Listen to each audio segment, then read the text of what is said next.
with you later for all of the changes in programming, but just as a heads up. Stay with us though now. Our reading about full news starts in just a sec. The following program is intended for listeners who are blind, have low vision, or another print disability that makes reading, holding a book, or turning a page difficult or impossible. The content is copyrighted by the respective publishers. For more information, please visit us on the web at nfradioreading.org. Your Niagara Frontier Radio Reading Service now presents a reading of articles and features from the Buffalo News for Thursday, June 18th. Your readers today are Pat Lamont and Ruth Nowotniak. And we'll look to our weather forecast. A very windy day today. A couple of showers and a heavy thunderstorm in the morning, followed by a passing shower in the afternoon, high of 70. Partly cloudy tonight, low of 57. A couple of showers tomorrow afternoon, high of 68. Saturday, a thunderstorm in the afternoon, and Sunday looks like sun and clouds and pleasant. Our national high was at Needles, California at 107, and the low was at Angel Fire, New Mexico at 32. Our sunrise was at 5:36 this morning, and it will set tonight at 8:57. And our weather trivia question. What was the warmest decade since records have been kept? And the answer is the 2010s. And now we'll go to our news. Trump says he could restart war if Iran defies pact. President Trump on Wednesday defended his interim agreement with Iran, saying it had averted a global economic catastrophe, while warning he could launch fresh attacks if Tehran failed to honor its commitments. Speaking at the close of a G7 summit in France, Trump also said maritime traffic at the Strait of Hormuz had risen sharply since the truce was announced 3 days ago, and expressed hope it could mark the start of a wider peace across the Middle East. We're going to bomb the hell out of them, Iran, if they violate the agreement. I don't want them to. I want them to honor the agreement, Trump told a press conference, adding that the Iranians were smart people. Earlier, he had said, if I don't like it and if they, Iran, don't behave, we'll go right back to dropping bombs right smack in the middle of their head, okay?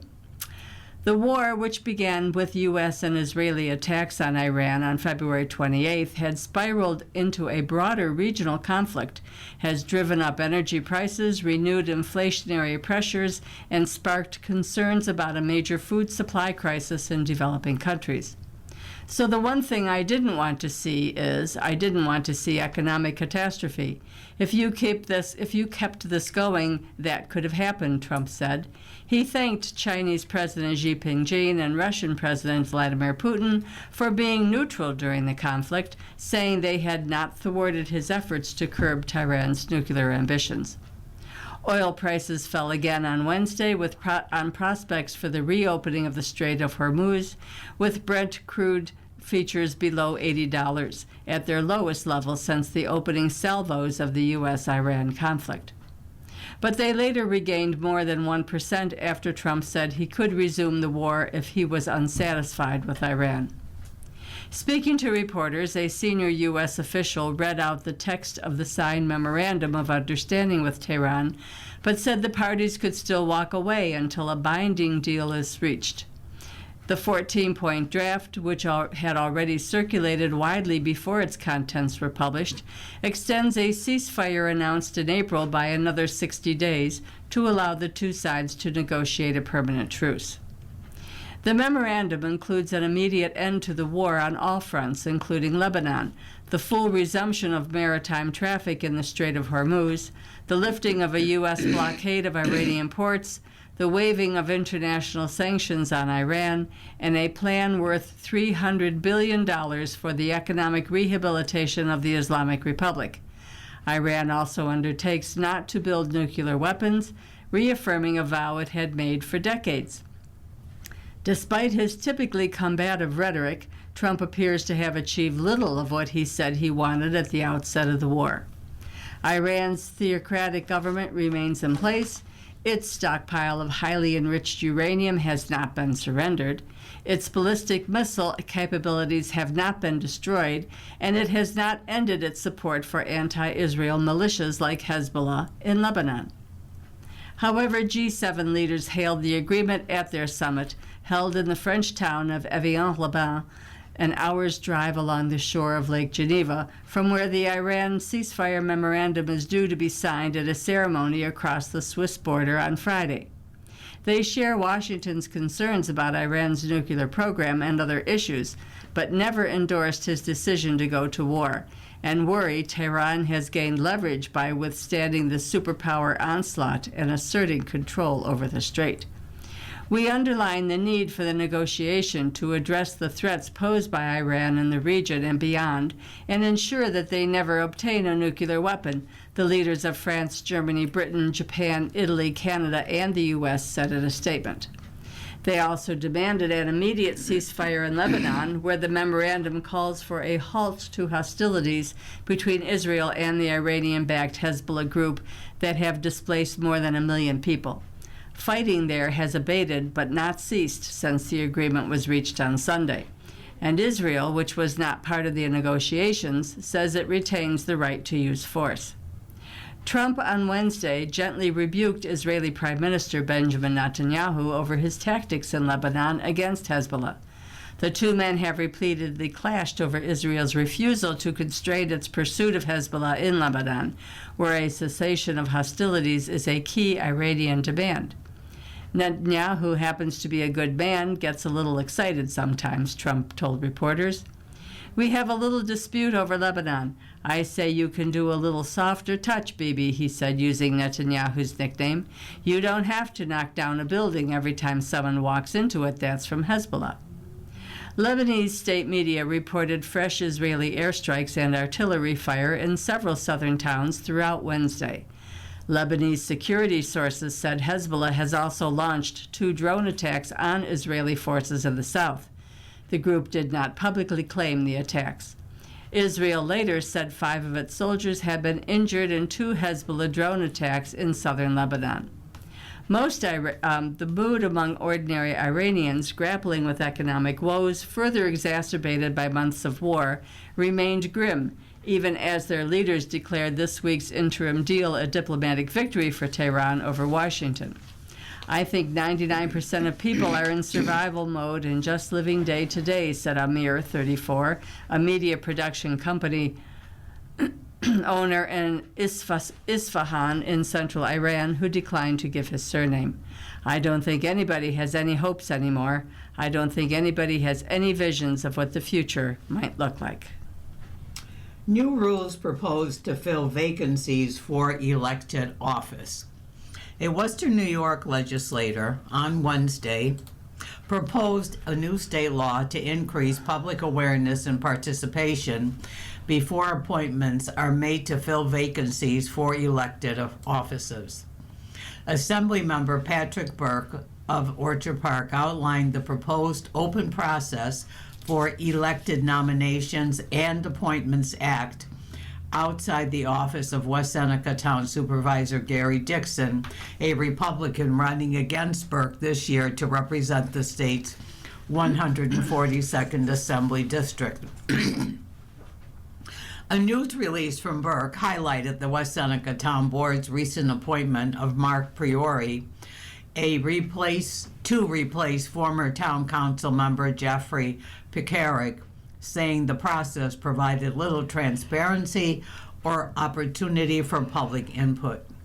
Priori ran unsuccessfully against Burke in 2024 for the 142nd District, which includes South Buffalo, the Lovejoy and Fillmore sections of Buffalo, Lackawanna, West Seneca, and Orchard Park.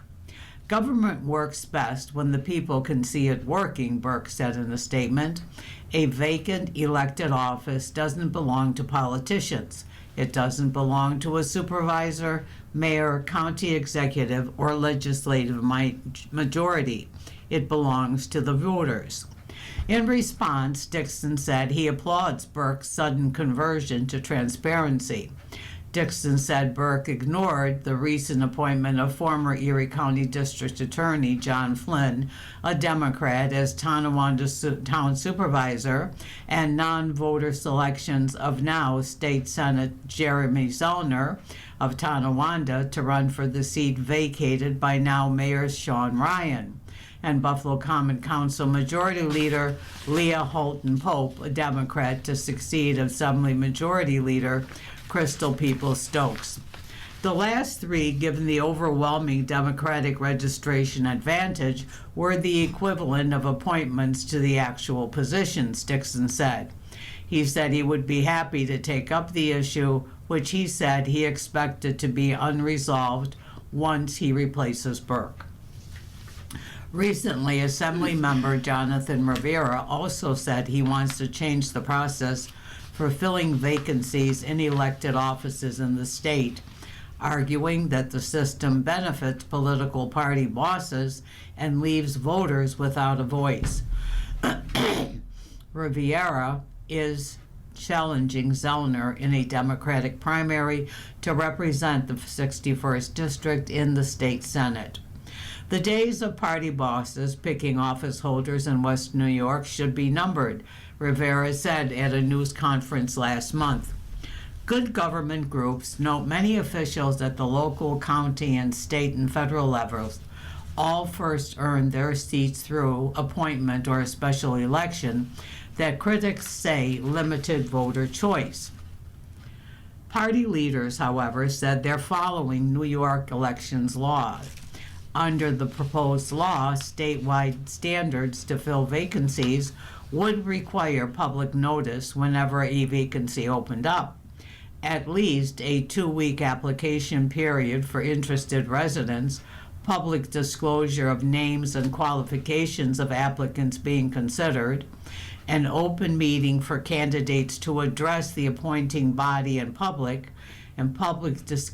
discussion of why a candidate was selected, and a separate public vote at a later date.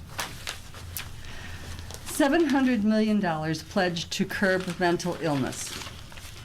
Health Secretary Robert F. Kennedy Jr. on Wednesday announced more than $700 million in new funding opportunities aimed at tackling mental illness, addiction, and homelessness.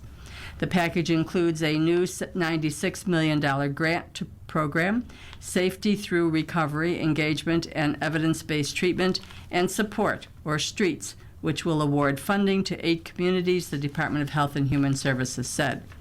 Each community will be eligible for up to $3 million a year over 4 years. The program is intended to help local governments build coordinated care systems for people experiencing homelessness who have substance use disorders, serious mental illness, or both.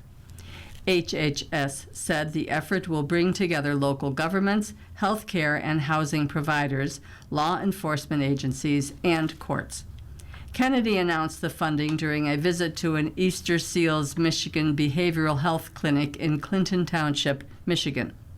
He said the investments would help move people from the streets into treatment and recovery, strengthen families, save lives, and make communities safer. HHS said the broader package includes $223.1 million for certified community behavioral health clinics, $283.6 million for the 988 Suicide and Crisis Lifeline, $80 million for substance use prevention, treatment, and recovery programs, and more than $70 million for mental health services and supports. And from the District of Columbia, 2 in 5 fear U.S. might not last 250 years. As the U.S. approaches its 250th birthday next month, 2 out of 5 Americans do not believe it will endure another 250 years beyond that, according to a Reuters Ipsos poll that highlighted deep divisions over how the nation views itself.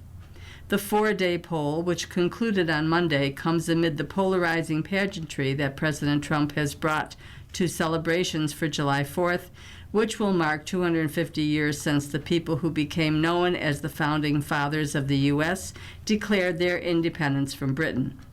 Trump has put himself at the center of many of the events to mark the anniversary, including staging a White House cage match on his birthday on Sunday.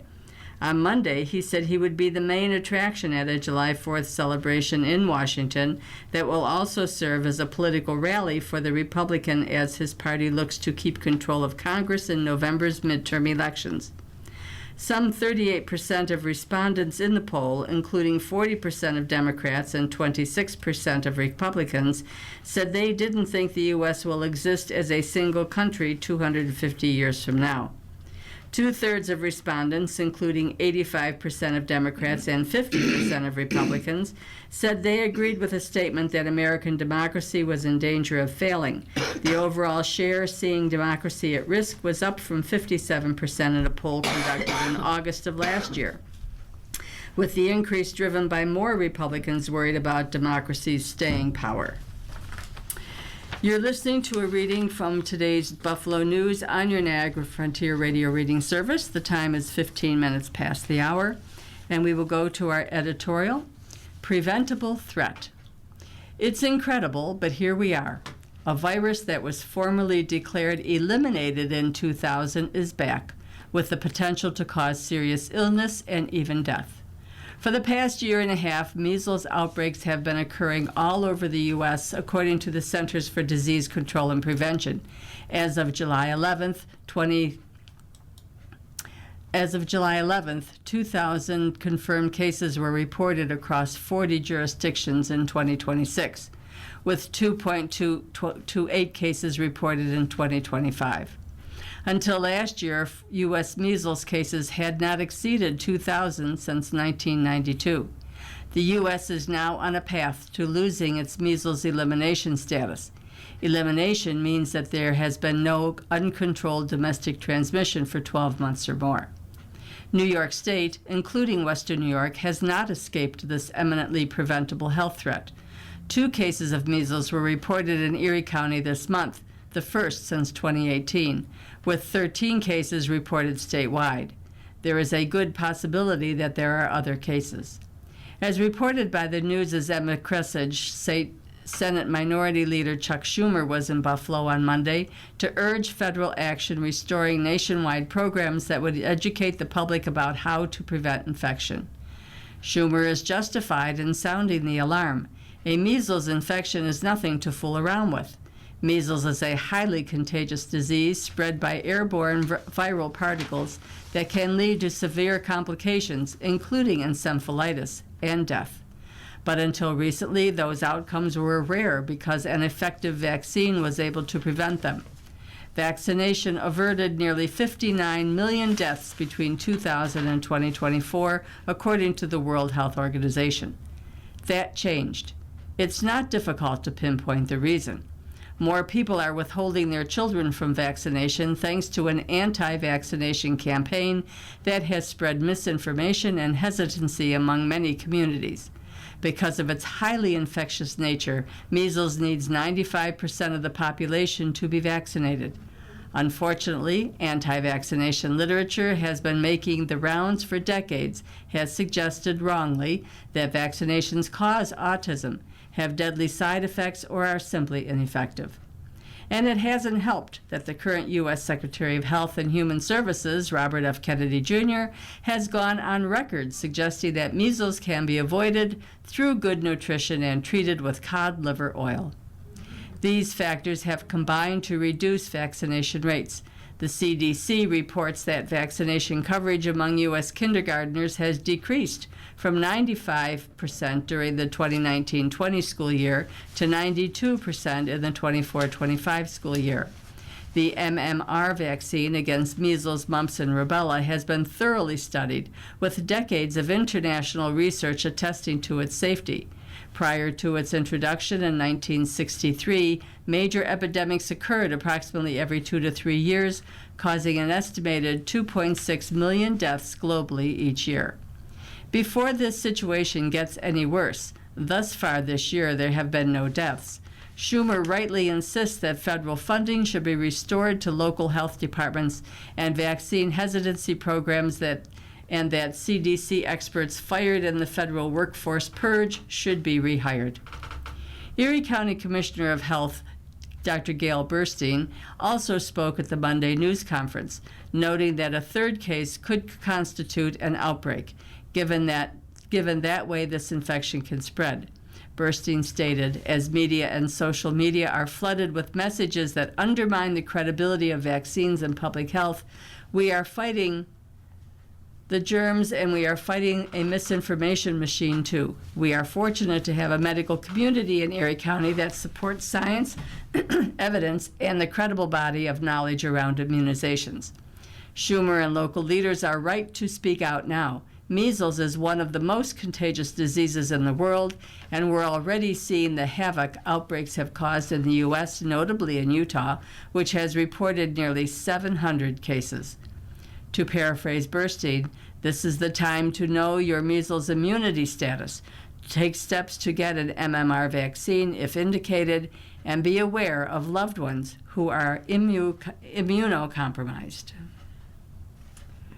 Local film industry to expand to Cattaraugus. This is Another Voice, and it is written by Sharon Alexis Tom, is a production administrator for Panveni Films in Allegheny. Western New York's film industry has experienced remarkable growth over the past decade, generating hundreds of millions of dollars annually and creating opportunities for businesses and workers throughout the region. Much of that success has centered around Buffalo. Now there's an opportunity to extend the momentum into the southern tier. Panveni Films, a locally based production company founded by Murphy Tom, is working alongside community and economic development leaders to establish a film production facility in Cattaraugus County. While the initiative remains in its planning and development stages, recent discussions with Buffalo Niagara Film Commissioner Tim Clark and representatives from the Buffalo Niagara Film Office and Great Point Studios Buffalo have been supportive. The vision is not to compete with Buffalo, but to complement it. That spirit of collaboration was reflected during a recent meeting that brought together Tim Clark, Corey Whitcore, Executive Director of the Cattaraugus County Industrial Development Agency, Bob Fornes, President and Executive Director of the Olean Business Development Corporation, Jeffrey Simmons, Studio Manager at Great Point Studios Buffalo, and representatives of Panveni Films. Rich Wall, Director of Operations for the Buffalo Niagara Film Office, also participated in the discussions. Together, these leaders explored ways in which Buffalo and the Southern Tier can work in partnership to expand Western New York's production footprint. A production facility in Cattaraugus County would help create opportunities for workforce development, skilled trades, tourism, hospitality, and small businesses. Film production is, in many ways, a modern form of manufacturing, one that produces valuable intellectual property while generating economic activity far beyond the studio walls. The Southern Tier offers scenic landscapes, historic communities, industrial assets, and available operating cost.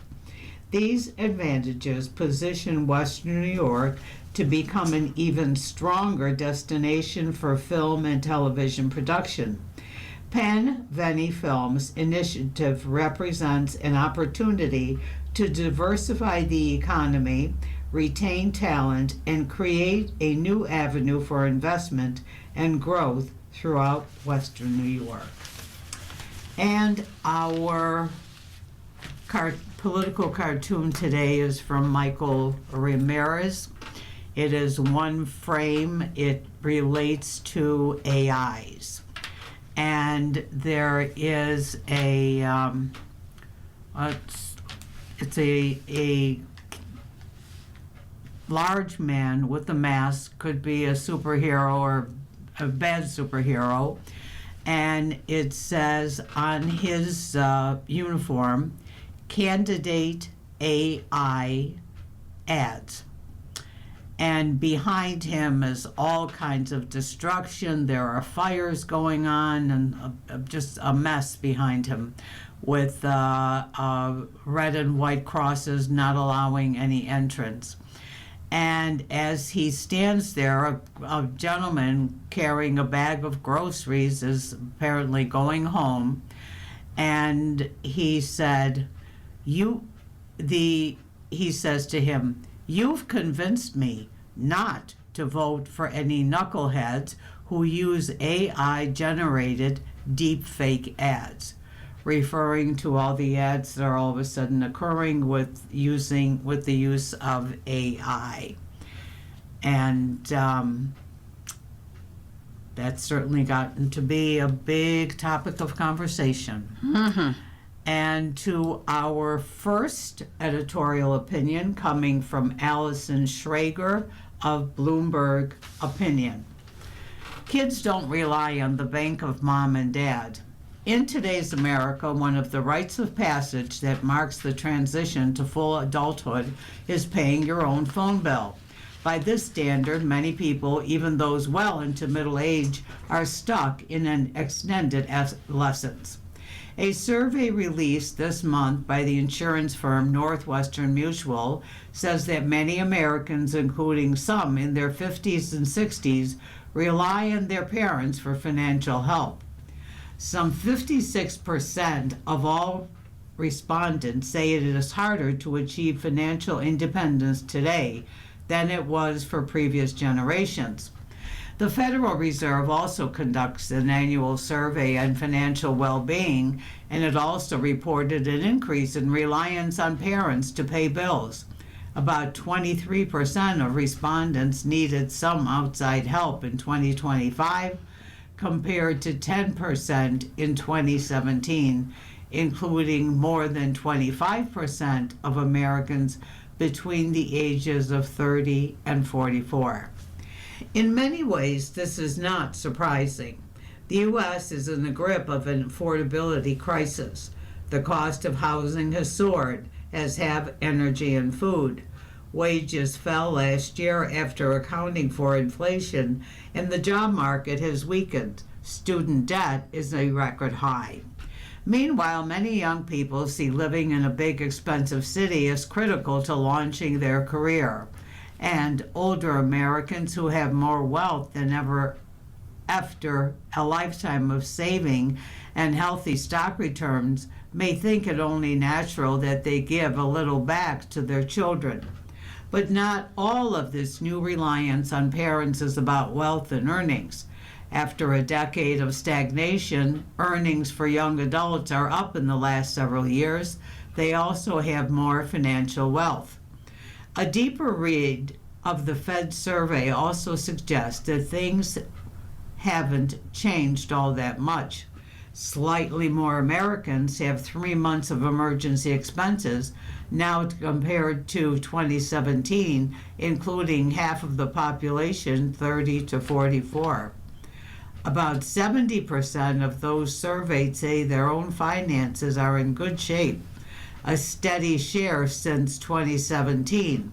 It could be that all the money from their parents is keeping them afloat, and this may explain why they don't appear to be financially worse off than they were before the pandemic.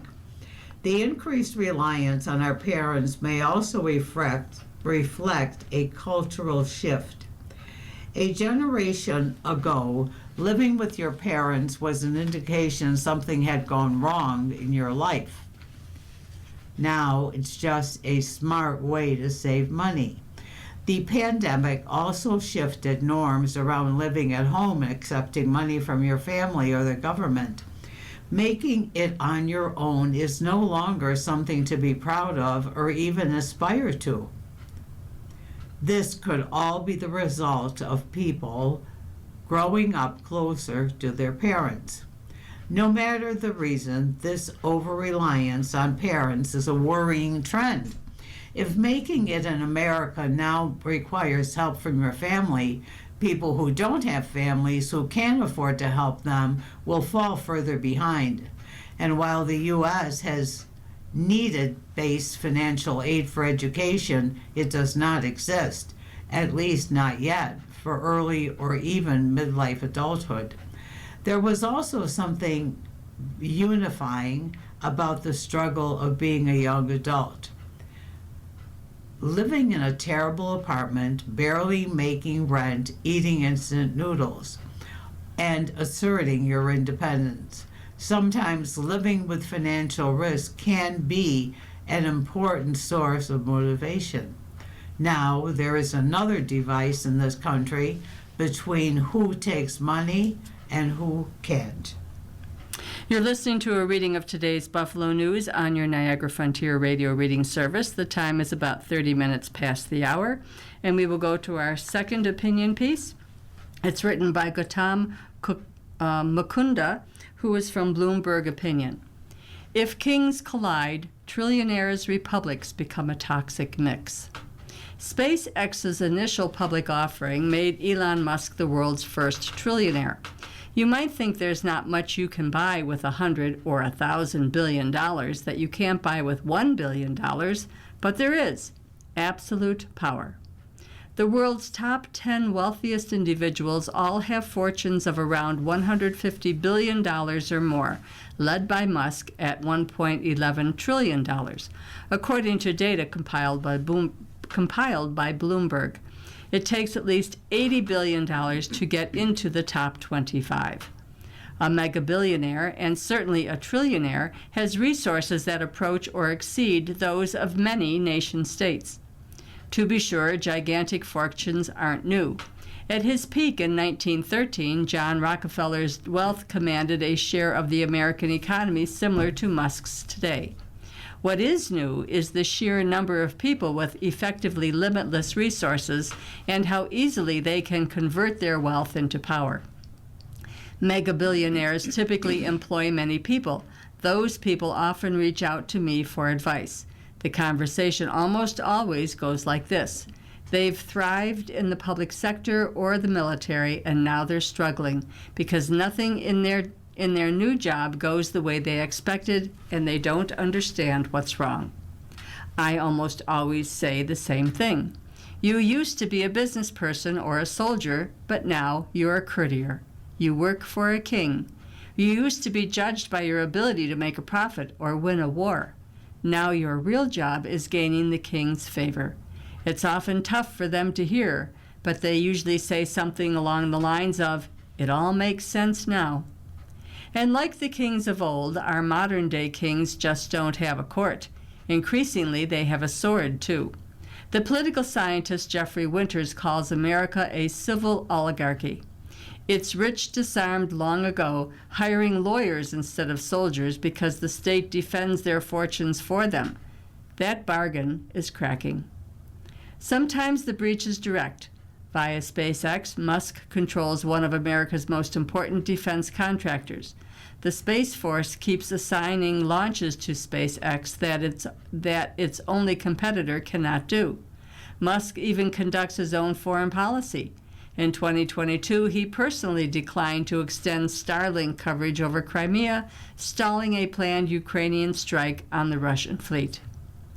In Political Science 101, a government is defined as the entity with a monopoly on the legitimate use of violence. That monopoly hasn't broken, but it's under more pressure than any time since Henry Clay Frick sent the Pinkertons against striking workers at Homestead in 1892. Sometimes the breach is indirect. In 2024, 6 Americans each spent more than $1 million on the presidential election. Musk gave about $291 million, the most of anyone, to help boost Republicans. Timothy Mellon, heir to the Gilded Age Mellon fortune, gave more than $190 million. Casino magnate Miriam Edelson, the hedge fund billionaire Ken Griffin, and options trader Jeff Yass and the shipping supplies billionaires Richard and Elizabeth Uihlein each gave more than $100 million. Both sides play the game. In 2022, the largest donor in the country was George Soros, who gave about $128 million to the Democrats. These sums dwarf what candidates can raise themselves. In Ohio, 2024's most expensive Senate race, the campaigns raised about $113 million. Musk alone spent more than the entire field, about as casually as you'd buy a soda. His spending came to about 1% of the daily swings in his fortune. The exchange rate between wealth and power has never been so favorable, and the purchases are no longer defensive. This is an eternal problem for republics. Marcus Crassus was the richest man in ancient Rome, so rich that by Plutarch's account, he thought no man truly wealthy unless he could pay an army from his own purse. He spent that fortune bankrolling Julius Caesar and building the triumvirate that sidelined the Senate, and in fact, if not in name, overthrew the Republic. But one republic did win this fight.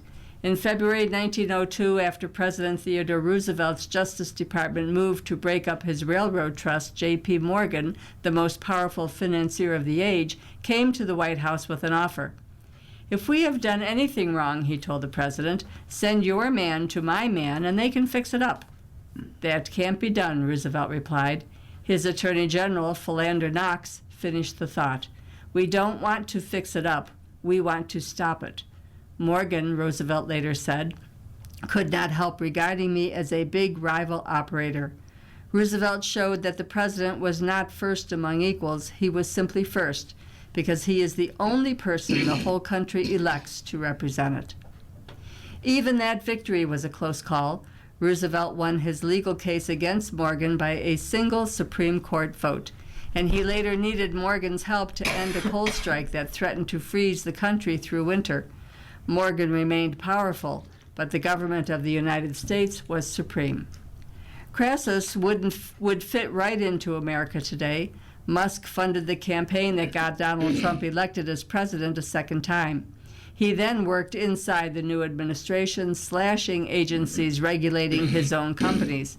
Economists studying the former Soviet bloc saw oligarchs graduate from bending the rules to buying them outright. They called it state capture. The American version is mostly legal. Last year, the kings collided. Trump threatened to cancel Musk's federal contracts. Musk threatened to ground the capsule NASA relies on to reach the space station. Within hours, both stepped back. That's not the rule of law. It's two rival courts negotiating a ceasefire. No democratic government should fear the power of one of its own citizens. Roosevelt's refusal settled for a century that in America only the people are sovereign, but not forever. Musk's trillion is a landmark of wealth. It's also a sign that the old question has returned. In a republic, there is supposed to be exactly one thing money can't buy. We are about to find out whether that is still true. Oh, that's chilling. And our final opinion is from Catherine Thorbeck from Bloomberg Opinion. A refreshing trend in Gen Z tech, resistance to AI. My favorite tech trend so far this year has nothing to do with artificial intelligence.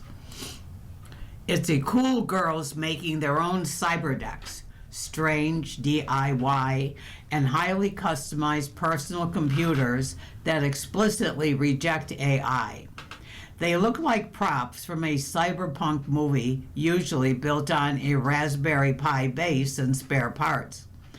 As one tinkerer whose mermaid cyberdeck videos have drawn tens of millions of views puts it, what we should do with cyberdecks is gate up them from AI and Megacorp. The cyberdeck boom follows the iPod as another Generation Z hardware obsession. Many of the models now being hunted online were released before their new owners were born. Going analog has been trendy forever. But this isn't about nostalgia.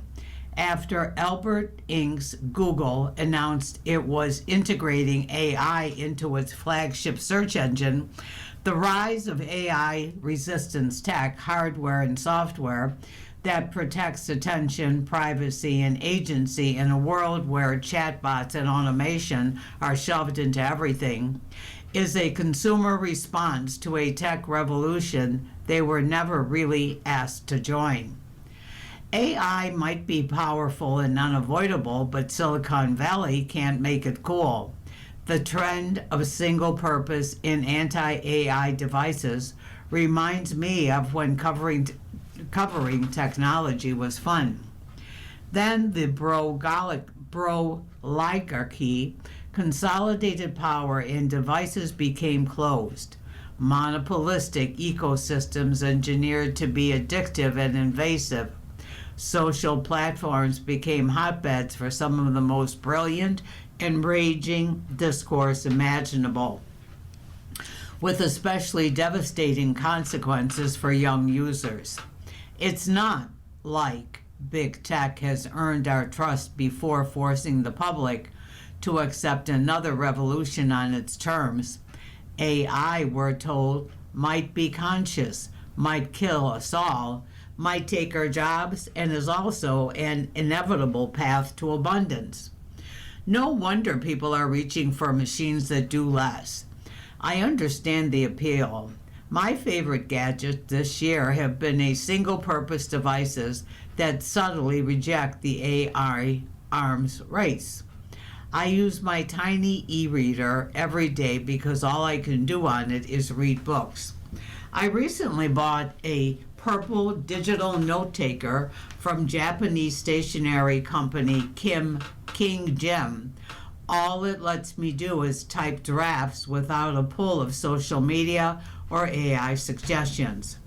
Karen Howell, author of Empire of AI, a scathing and influential chronicle of the industry's early growth, recently helped launch the AI Resist List, an online directory that helps people push back. Some organizations are teaching people how to poison their data so it can't be used for AI training. Others are helping workers organize labor coalitions. Together, it's a political and cultural response to a technology being deployed faster than the public can understand it or meaningfully consent to it. The industry is starting to take notice. In a blog post this month, Microsoft Corporation President Brad Smith responded to graduates booing commencement addresses that mention AI, calling it a powerful wake-up call for the tech sector. Young people usually lead the adoption of new technologies, he added, so when they recoil, or the industry should pay attention. Perhaps waiting as long as possible before using AI is a good thing. It's easy to outsource homework, essays, and even thinking itself. But the struggle is the point for developing brains. Wrestling with the problem is how you learn judgment, taste, resilience, and all the problem-solving skills required to thrive in this type of rapid change. To his credit, Smith is doing what industry badly needs to do more of. He's trying to have a human-sounding conversation about AI. He pointed to real, even life-saving applications, including firefighters in California turning to AI to spot wildfires, while in Ukraine to remove landmines. But do these useful applications justify their compulsory adoption everywhere else? Young consumers are saying no. That distinction matters for the tech industry. Silicon Valley's favorite argument is that the resisting its version of progress means rejecting their progress itself. The new wave of AI resistance rejects that fatalism. it says people should still get to choose the tech they use and the attention and data they give away. It is the AI resistance doomed against the tens of billions of dollars being poured into the revolution? Probably. Long live the AI. Federal Reserve keeps interest rates steady. This is from Reuters. The Federal Reserve held interest rates steady Wednesday, but policymakers expect a hike in borrowing costs this year amid growing concerns about inflation lodged above the central bank's 2% target. Later, new Fed Chairman Kevin Warsh said he will launch 5 task forces to review how the central bank conducts its business in critical policy areas, including its balance sheet, communications, data sources, productivity, and jobs, and its inflation framework. He made the announcement at his inaugural news conference after his first policy meeting as Fed leader. New quarterly projections showed 9 Fed officials now anticipate a hike in rates by the end of 2026. And an updated policy statement removed language that was used to flag the likelihood of further reductions in borrowing costs this year. Indeed, the statement, in an early sign of Warsh's influence, removed any guidance about future rate moves altogether, with a revised format that simply stated the rate decision and reaffirmed the central bank's intent to keep ample reserves in the banking system. Coverage for obesity drugs to be dropped at some firms. Some employers are planning to drop coverage of GLP-1 drugs for weight loss next year as more people take the medications, counteracting some savings from lower prices for Novo Nordisk's Wegovy and Eli Lilly's Zepbound and Foundayo. About 10% of employers who now cover GLP-1 drugs said they plan to drop the drugs in 2027. According to the Business Group of Health, a policy research group for large employers. A second survey by benefits consultancy Mercer said 5% of large employers, which it defines as employing over 500 people, plan to drop coverage of the drugs in 2027. Mercer said 44% of companies with more than 500 employees cover the drugs for obesity. Data from the Business Group on Health show 67% of large employers cover GLPs in 2026. Health insurer Cigna ceased coverage of the weight loss treatments for its own employees effective in July, saying they couldn't buy the medication elsewhere. Newer pills for weight loss, as well as injections from Novo and Lilly, are available through the drug maker's own websites at discounted prices, driven by a deal with the Trump administration for TrumpRx.gov.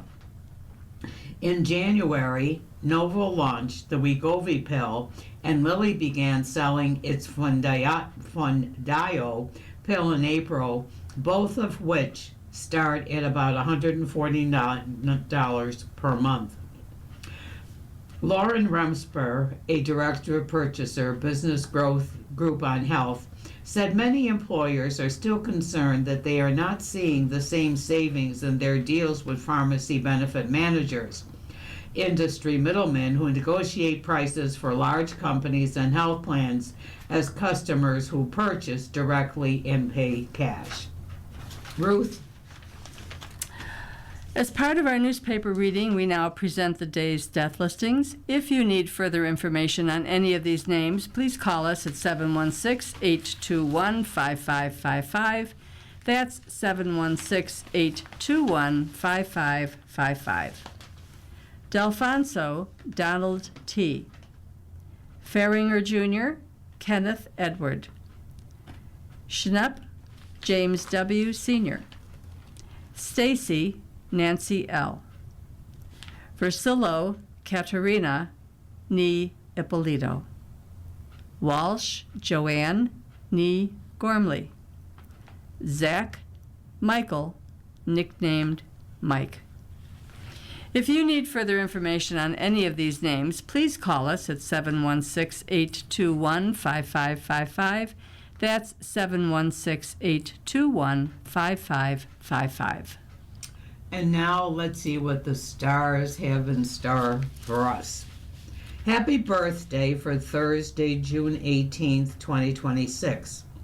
You are loyal, energetic, attractive, and adventurous. You have a quirky sense of fun. This is a year of learning and teaching. Take time to renew your spiritual or religious beliefs.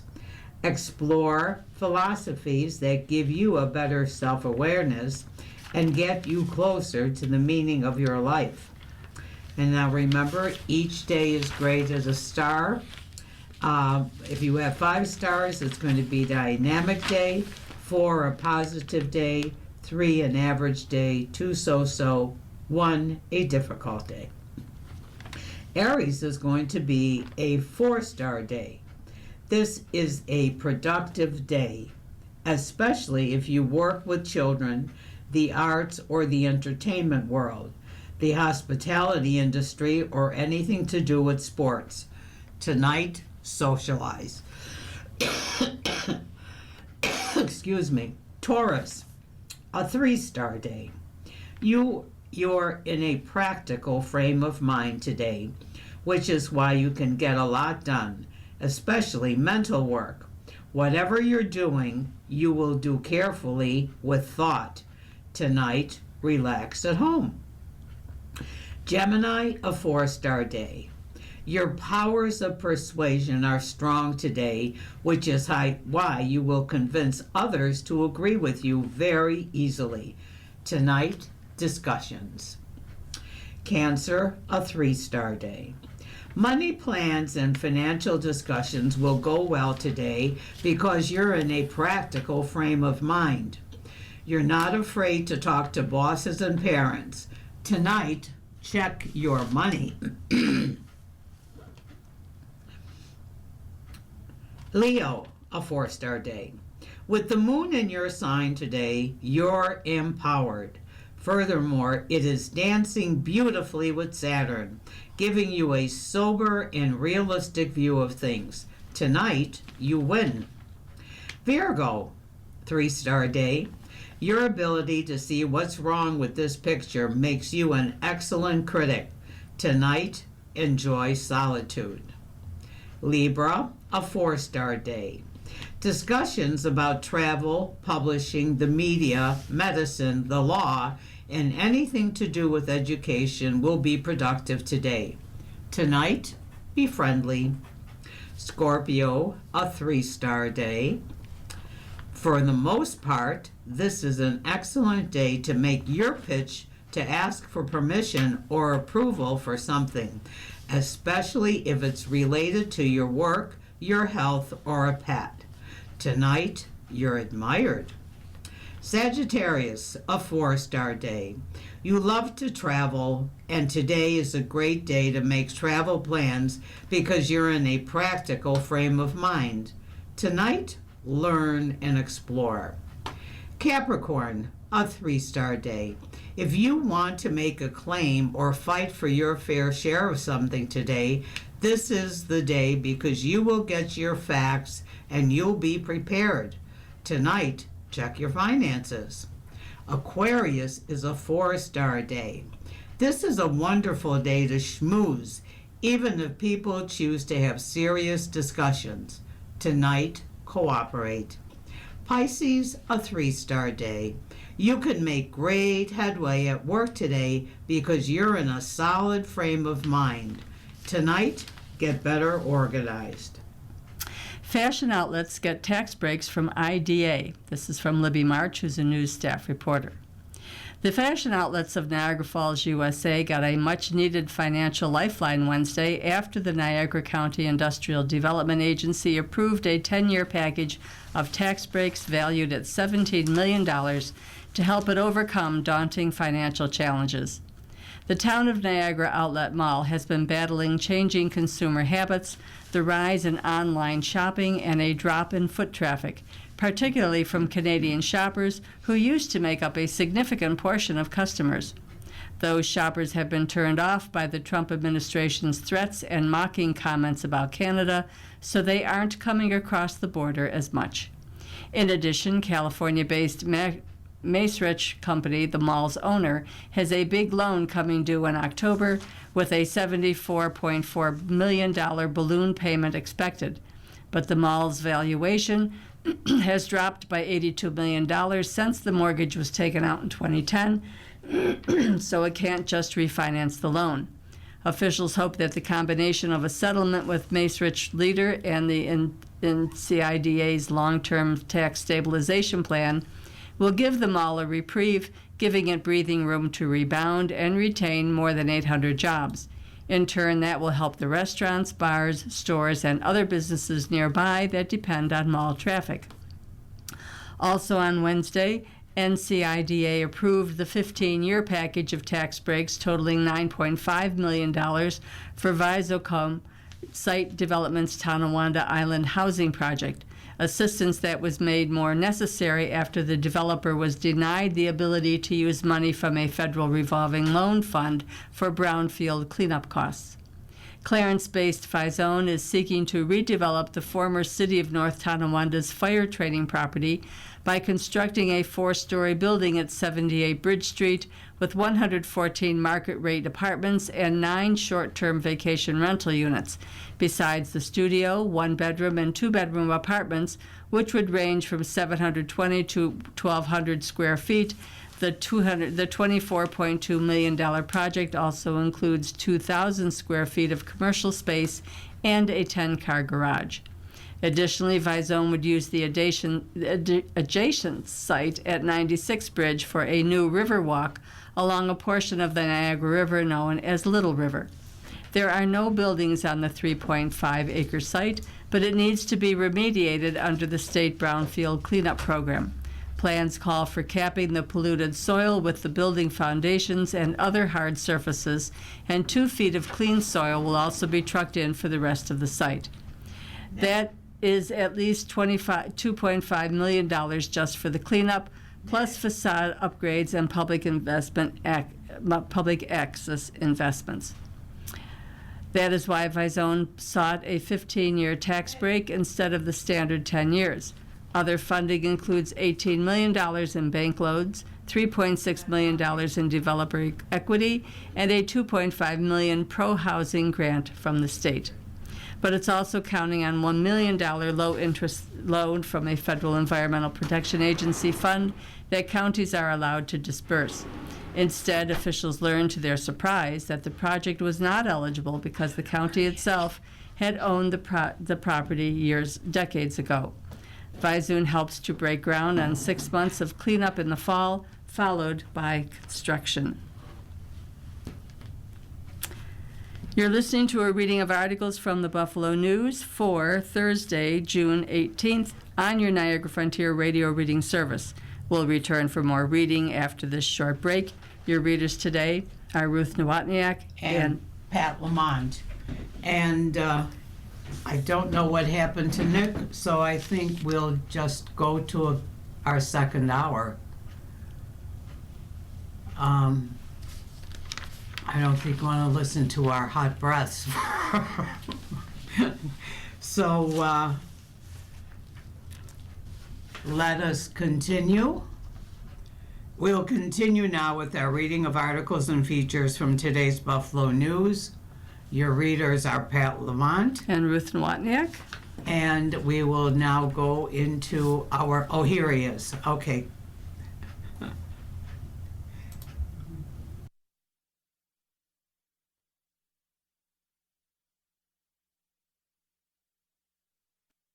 Coming up next in the Niagara Frontier Radio Reading Service, we'll continue our reading of today's Buffalo News.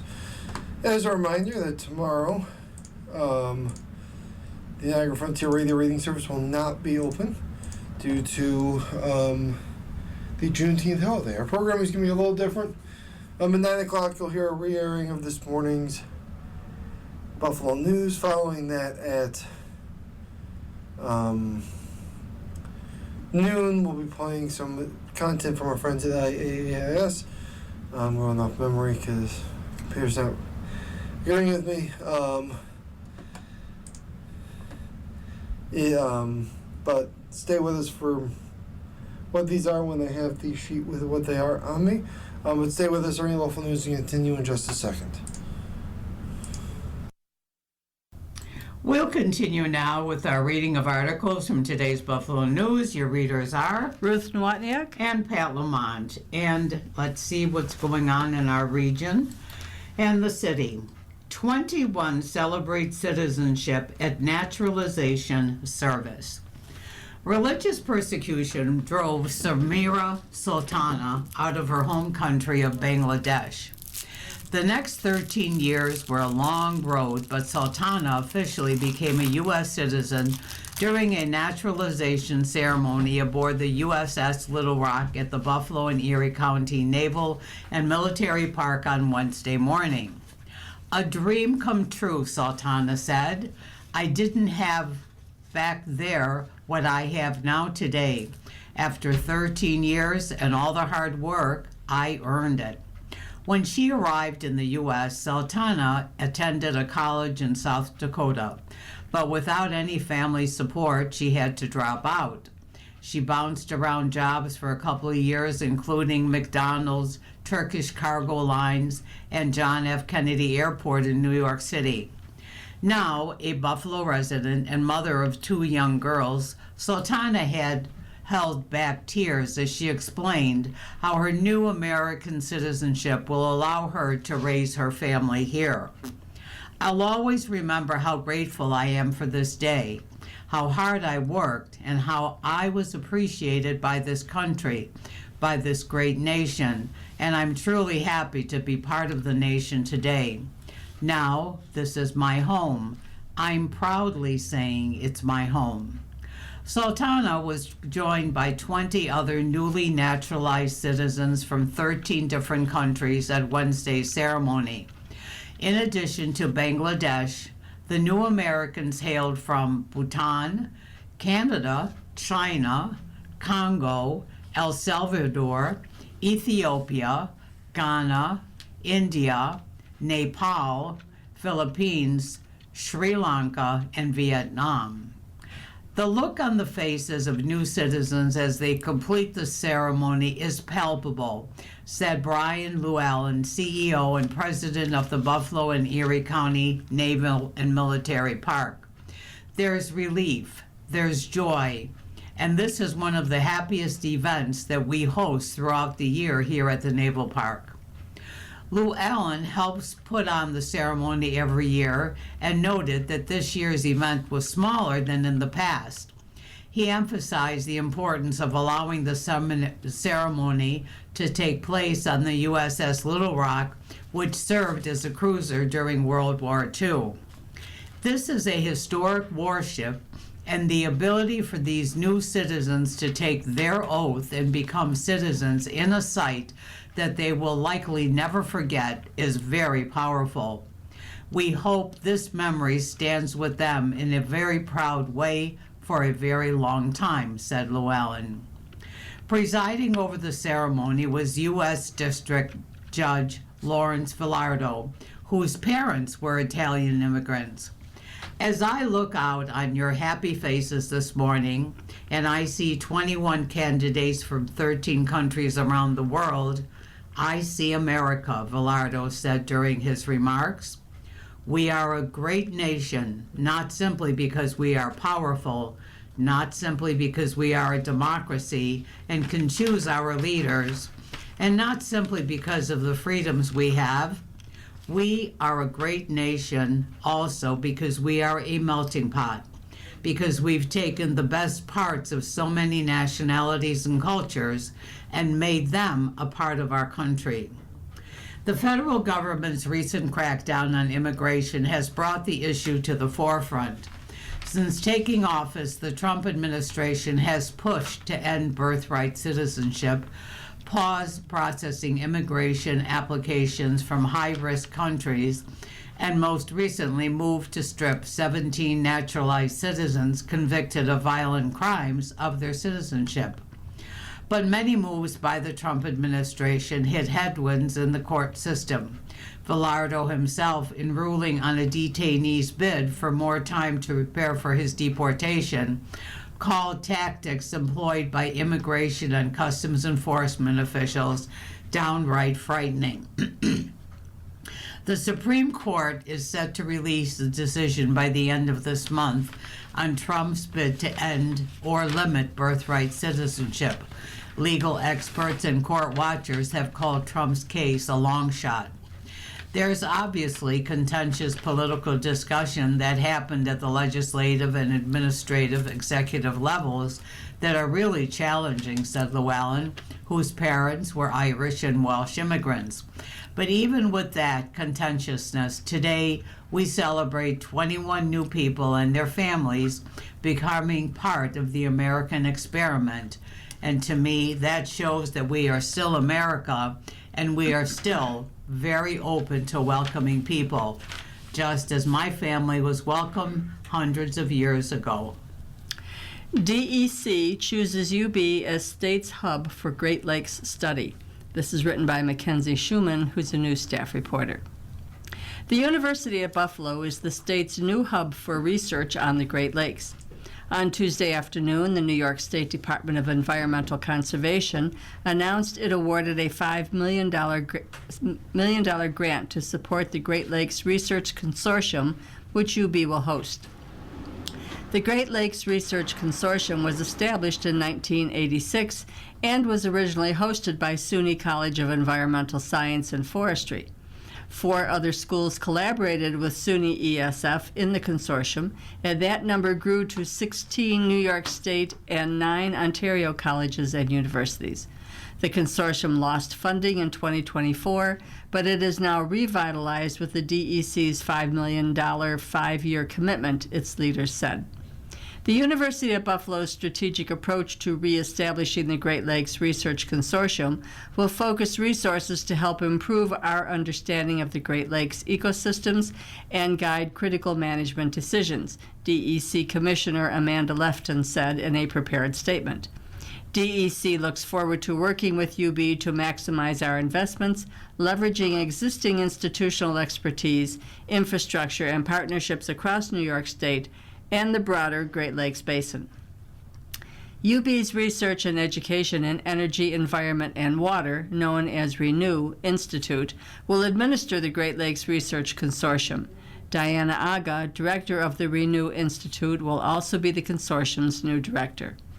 The consortium's mission aligns closely with RENEW's focus on research and education that advances solutions for environmental sustainability, clean water, and resilient communities, Aga said in a statement. I look forward to leveraging RENEW's demonstrated administrative and institutional strengths to advance the Great Lakes Action Agenda and ensure a healthier environment for New Yorkers. The main goals of the consortium are to facilitate research on the ecosystems within the Great Lakes and ensure findings are disseminated properly so the research can be expanded.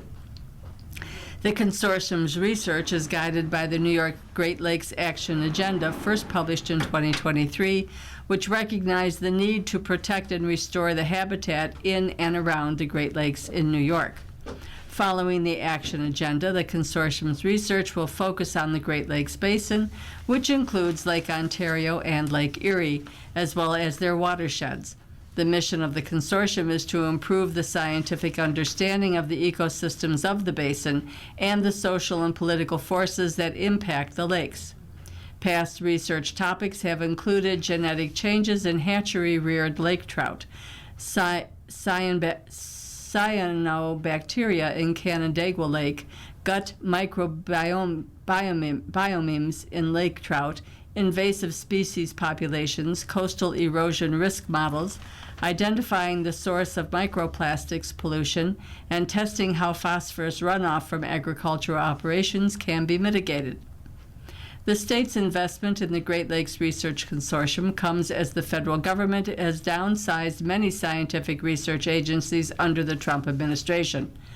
One such agency is the National Oceanic and Atmospheric Administration, which has historically conducted vast amounts of research into the Great Lakes on harmful algal blooms, sites events, and lake effect storms, among other things. Shannon Doherty, DEC's Great Lakes Program Director, said the agency chose UB to host the consortium because of the university's ability to collaborate with other institutions within New York, as well as in Canada and other states.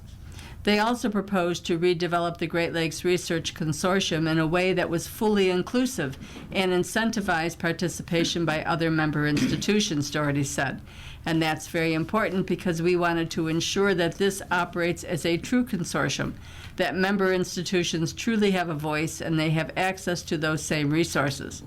Even though it's administered and hosted by UB, there's a true partnership across institutions in New York. UB has also historically shown it can think creatively about bringing different interdisciplinary research teams together to address complex problems, she added. The $5 million awarded to UB is considered seed money, Doherty said. This money can be used to fund research grants, public outreach campaigns, and seminars. Funding for the consortium comes from the New York Great Lakes Protection Fund and the state's Environmental Protection Fund. At the end of the 5-year grant to UB, the state may reevaluate whether to continue to fund UB as the host of the consortium.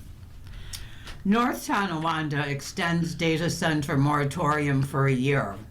The North Tonawanda Common Council unanimously approved a 1-year extension of its data center moratorium. The city's current moratorium was set to expire July 16th, after it was put in place 2 years ago. City lawmakers voted to extend the moratorium Tuesday night. I was happy the vote went through, North Tonawanda Mayor Austin Tylik said. I think we're in a good position now to have controls in place to make sure we're not the guinea pig anymore with new industries coming in. The moratorium was put in place to address issues at the DigiPower X cryptocurrency mining operation located off Erie Avenue. Since 2022, the facility has used large fans to cool its supercomputers mining for cryptocurrency. Those fans have created a loud humming noise heard throughout the surrounding neighborhoods. Following reporting by the Buffalo News regarding the harms that noise pollution can cause to the health of the residents, the city enacted 2-year moratorium on new data centers or the expansion of existing ones. The moratorium was put in place to allow the city time to update its noise ordinance and zoning laws to account for data centers. The city adopted a new noise ordinance during the February 17th meeting, but has yet to update its zoning laws. In the 2 years since the first moratorium was put in place, the city has issued multiple noise violations to DigiPower X, although the company continues to fight the citations in court. Residents have also filed a class action lawsuit in federal court in Buffalo against the company due to the noise pollution. The new 1-year moratorium effectively blocks DigiPower X from expanding into an AI data center, which it has proposed at its Erie Avenue property. On June 8th, the company presented a plan to build a 2-story, 80,000 square foot building on the property to replace its cryptocurrency mining computers and instead house AI computers. The move to extend the local moratorium comes after the state legislature approved a 1-year moratorium for data centers. Governor Kathy Hochul has yet to sign the bill. 2 school budget revotes passed, 3 defeated again. Voters in the Grand Island and Cuba Rushford school districts on Tuesday night approved revised budgets after rejecting initial proposals last month. But 3 other Western New York school districts have to figure out how to proceed after voters said no for a second time. Grand Island's revised budget passed. It reduces spending and lowers the property tax levy from the initial proposal. Grand Island was one of 5 districts across Western New York that saw their initial budgets voted down May 19th. It was the first time Grand Islanders had rejected a school budget since 2005. The district news release said the $500,000 worth of cuts don't affect classroom programs. Instead, they targeted unexpected expenses, such as some for utilities, equipment, substitute teachers, and supplies. Voters in the Cuba-Rushford Central budget passed it. The revised budget reduced its tax levy. There are cuts to 11 positions, which include 6 by attrition or not replacing retiring and resigning employees. The administrative position of Director of Special Education will be cut. The cuts also eliminated non-essential positions. Pat? You are listening to the reading of today's Buffalo News on the Niagara Frontier Radio Reading Service. The time is 30 minutes after the hour, and we will move on to sports. Plenty of hope. This is the second in a series looking at the Buffalo Bills' AFC opponents entering the offseason. Today, it's the New York Jets. Give the New York Jets credit for this. They know how to sell hope to their woebegone fan base. Now the sole owners of the longest playoff drought in North American major professional sports, after the Sabres finally made the NHL playoffs this year, the Jets at least had 3 first-round draft picks in April to show for their general ineptitude. Of course, it remains to be seen if any of those 3 players will amount to anything of significance for a team that has appeared in the playoffs, that last appeared in the playoffs in the 2010 AFC Championship game. The Jets are coming off a horrific 3-14 season under first-year head coach Aaron Glenn, who looked for all the world like he was going to be the one and done on the job. The Jets closed out the regular season by playing in what was the final game of the old Highmark Stadium against the Bills and displayed a whole bunch of quit in losing 35-8 to a group of mostly Bills backups. Despite that, the Jets stayed with their plan, which General Manager Darren Mogi and Glenn have said centers on providing stability to an organization that has long lacked it. I think that's one of the things that you want to do as a coach and GM is to start talking about how do we stabilize the team in general and those important parts of the team that you want to make sure you build those up and make those a strong point of what you want to do, Glenn told the New York Daily News recently. Off-season buzz. To that end, the focus for the Jets during the off-season has been to rebuild on both sides of the line of scrimmage. Defensively, the team swung a trade for massive nose tackle Tavondre Sweat, sending edge rusher Jermaine Johnson II to the Titans. New York also signed edge rushers Kingsley Angari and Joseph Osai, a sizable free agent contracts, along with lineman David Oneyamata. On the offensive line, Joe Tippmann signed a 4-year contract extension worth up to $66.4 million, while guard Dylan Parham came over from the Raiders in free agency. All of the Jets' 5 projected starters, along with decent offensive line, are signed through the 2027 season. Who's new? The first 3 first-round picks, starting with Texas Tech edge rusher David Bailey, chosen 2nd overall. He'll be counted on to provide an immediate boost to the pass rush. At number 16 overall, the Jets took Oregon tight end Kenyon Sadiq, then followed by trading up to number 30 overall near the end of the first round to add Indiana wide receiver Omar Cooper Jr. They joined veteran receiver Garrett Wilson and running back Breece Hall to provide a nice set of skill position players. With their 4th pick, the Jets chose slot corner D'Angelo Pons at number 50 overall. The Jets also traded a 7th-round pick to the Dolphins for safety Minkah Fitzpatrick, who should provide some leadership to a rebuilt defense. The same is true of veteran linebacker Demario Davis, who signed a 2-year deal. The Justin Fields experiment at quarterback didn't work out. He was traded this offseason to Kansas City. Tyrod Taylor departed for the Packers, making the Jets perhaps the most quarterback-needy team in the league. Geno Smith was acquired in a trade with the Raiders for a second act in New York. He'll be the starter, but you can bet the Jets will be in the quarterback market in the 2027 draft. Edge rusher Michael Clemens, who has quite the rivalry with Bills left tackle Deion Dawkins, signed with Indianapolis. A pair of guards, John Simpson, Ravens, and Elijah Vera Tucker, Patriots, also left in free agency, as did linebacker Quincy Adams, Browns. Kicker Nick Folk, Falcons, who had seemingly been in the league for 3 decades, also left. Without looking it up, it feels like Folk's success rate on field goals of 50-plus yards is about 95%. Key number 15. That suggests playoff drought. As we all know too well here in Buffalo, that number can be a black cloud over an organization. That's especially true in the pressure-packed New York media market.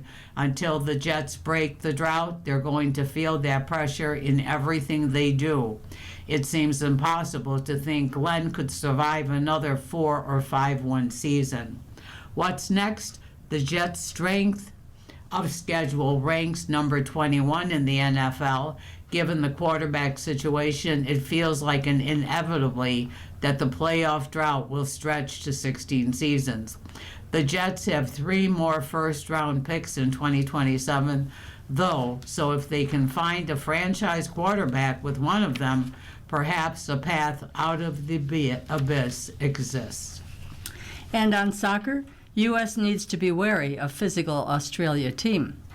The United States will hope to keep the party going after starting the World Cup with a fluid attacking display, but must be wary of an Australia side which began with a famous victory and has been fired up by misplaced disrespect. Few would have predicted that Friday's game could decide who tops Group D, but the co-hosts' 4-1 rout of Paraguay, followed by the Socceroos' 2-0 humbling of Turkey, makes the winners firm favorites to progress to first place. The skill and swagger with which the U.S. dismantled Paraguay has rightly prompted a wave of excitement among its fans, which the side will seek to channel in Seattle. But Australia poses a significant threat. It is physically imposing, well-drilled defensively, and quick and clinical on the counter, all of which it showed against Turkey. The U.S. is fully aware of Australia's dangers after a fiery friendly in October in which Christian Pulisic was forced off injured. The forward's fitness for the rematch is again in question after he trained separately this week. Despite Pulisic nursing a calf issue which he initially picked up in training, teammate Tim Way said on Tuesday that the winger, who has withdrawn in halftime against Paraguay after aggravating the problem, should be able to play a part. Pulisic recorded an assist and was the key player in the setup to an own goal in the USMNT's defeat of Paraguay on June 12th. He did not get any work on the field during the 15-minute portion of Tuesday's practice, which media members were allowed to observe. USMNT coach Mauricio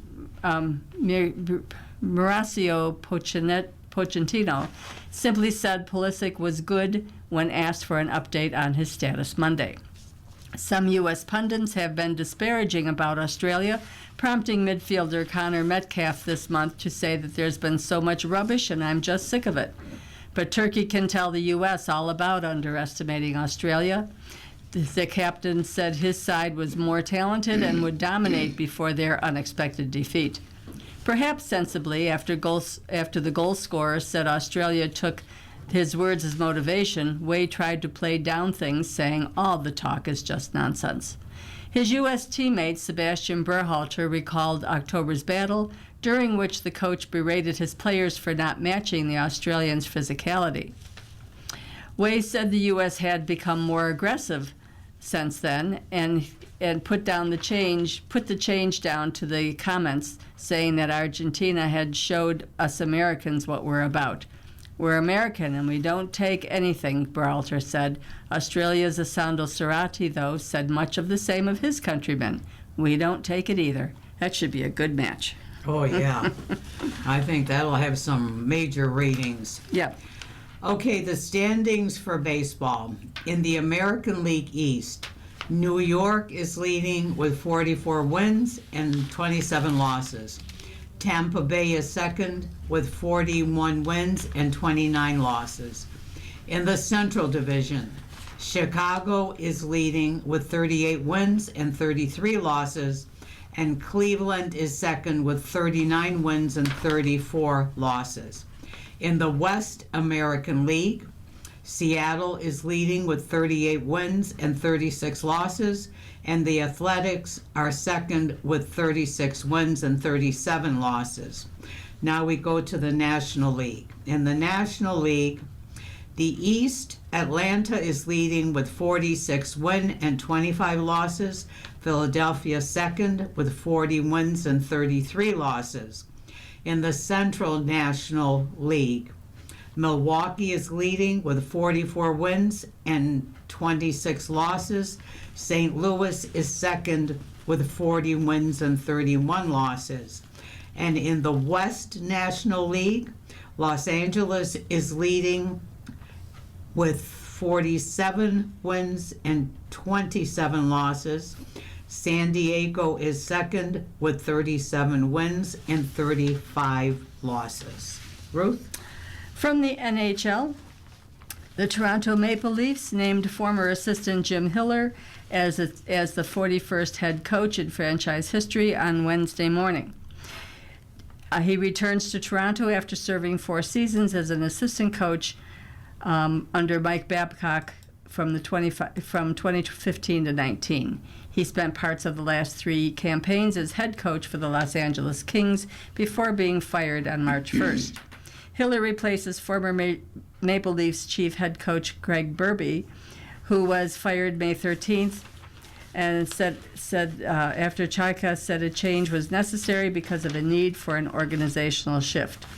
Toronto posted a 32-36-14 record this past season to finish last in the Atlantic Division. Hiller compiled a 93-58-24 record in 175 games as head coach with Los Angeles. The Vegas Golden Knights named Ryan Craig as the team's 5th head coach in franchise history. The news came one day after Vegas announced that John Tortorella would not return as the bench boss. The Golden Knights season ended Sunday with a 6-game loss to the Carolina Hurricanes in the Stanley Cup final. The Nashville Predators acquired veteran center Ross Colton from the Colorado Avalanche on Tuesday in a trade that featured 3 players and 2 draft picks changing hands. The Predators added Colton minor league goaltender Isaac Porsche in exchange for goaltender Magnus Krona, Nashville's 3rd-round pick in the 2026 draft. The high-scoring Stanley Cup final turned into a ratings win for ABC, which drew the highest viewership for the NHL's championship round in 7 years, the network announced Tuesday. The Carolina Hurricanes' 6-game win over the Vegas Golden Knights attracted an average of 5.2 million viewers. The last time more people tuned in to see the Stanley Cup final was in 2019, when they watched the St. Louis Blues top the Boston Bruins in 7 games. Pat. Okay, let's see what kind of advice Eric is putting forth today. Dear Eric, I'm mid-50s, have 3 jobs, 2 part-time, and a college professor. I also have 3 grown children, a husband, my parents, and many friends. I constantly get requests from coworkers and other friends for happy hours, dinners, brunches, workshops, seminars, and other events. As it is, I have a brutal work schedule of about 60 to 80 hours per week, not including personal tasks and then social events. It's not impacting my health yet. How do I respond with, I just want some peace and quiet without offending people? Or perhaps a better question is, am I prioritizing the right things in my life? Signed, Overworked in Colorado. Dear Overworked, anyone working as much as you are deserves as much or as little brunch, work shopping, or sleeping as they want. It does sound like you're prioritizing a lot, some of it like your jobs by necessity. You're doing what you have to do to make your life work and show up as much as you can for those closest to you. If you're not feeling the need right now to expand your professional network through socializing, and you're not receiving any informed feedback that would suggest said socializing might materially benefit you, then you're fine to skip it. It's not just something that works for you right now. Right now is not forever. You're free to change your mind. Excuse me. Change your schedule, say yes to one thing and no to 100 other things. We all do this. No one is universally available for every plan. It's important to remember that other people's priorities aren't your priorities. So if someone gets offended by you saying, I appreciate the invite, but I'm at capacity right now, that's not a problem you need to clean up. Peace and quiet is absolutely a valid reason to decline plans. You can't pour from an empty cup. Next letter. Dear Eric, I am 72 years old and have been divorced for almost 25 years. For the first 12 years or so after my divorce, I dated a lot. I met men through dating websites and through mutual friends. However, I finally left the dating scene for several reasons. I'm content with my singleness. I have many friends and acquaintances through church where I volunteer. Earlier this year, I became Facebook friends with a man who is a cousin of a mutual friend. I am really not interested in becoming serious with anyone. After weeks of communicating through Facebook Messenger, he mentioned meeting me for lunch. I agreed, thinking it would be nice to have a male friend to do things together occasionally, like dining out or going to the movies. However, I didn't mention this during our online correspondence. I had a great time and we have quite a few things in common. He is funny and made me laugh. However, I made no mention during our lunch that I only wanted friendship.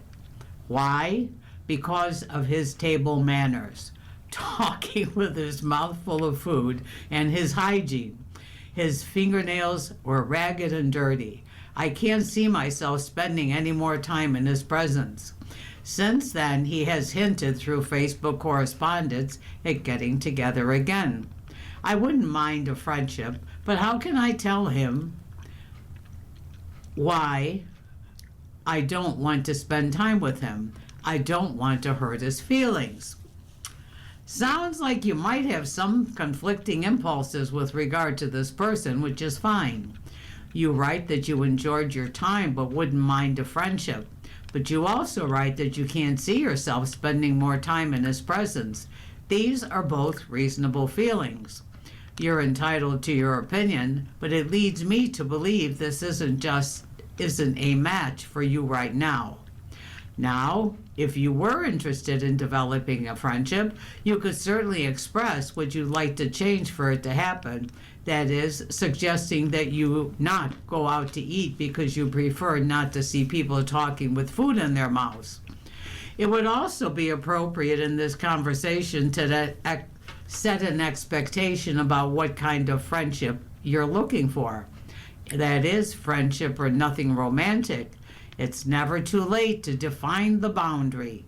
The things you found objectionable about him are relatively minor and can be worked around or adjusted. That's part of what friendship entails. Meeting each other in the middle, if you do think it's worth pursuing, be upfront and kind.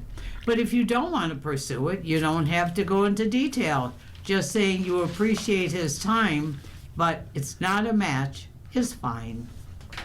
Our first life feature, Partnership CEO Gallagher retiring after 13-year run. This is by Matt Glynn, who's a new staff reporter. Dottie Gallagher understands that she can't please everyone as CEO of the Buffalo Niagara Partnership. In fact, Gallagher figures she can't even come close. It's a tough job, she says. I say you make 50% of the people angry 100% of the time. And it's not the same 50%. That's a big challenge that comes with leading the region's largest business group, consisting of 1,300 members of all sizes, including for-profit and nonprofit employers. Sometimes they have competing interests. So it's how you navigate that and how you use the lens of what's best for the community overall. It's a job Gallagher has embraced for 13 years but is ready to hand off. She retires as CEO on June 30th. Grant Loomis, the partnership's president and chief operating officer, will succeed her. Since the partnership was created through a 1993 merger, only two different people have led the group, Andrew Rudnick and Gallagher. For Gallagher, leading the partnership has been an ongoing education as new complex issues arose. Case in point, the state's climate law. We have really been the voice of reason, I think, stating at the outset we agree that climate change is real and that you have to manage it. But we can't shut down the economy while we do that, and the targets are unrealistic. Environmental groups urged Governor Kathy Hochul and lawmakers to stay the course, but the emissions reduction targets were pushed back by a decade. Advocacy is part of the partnership's work. Each year, the business group releases an agenda of issues that are pressing to the business community.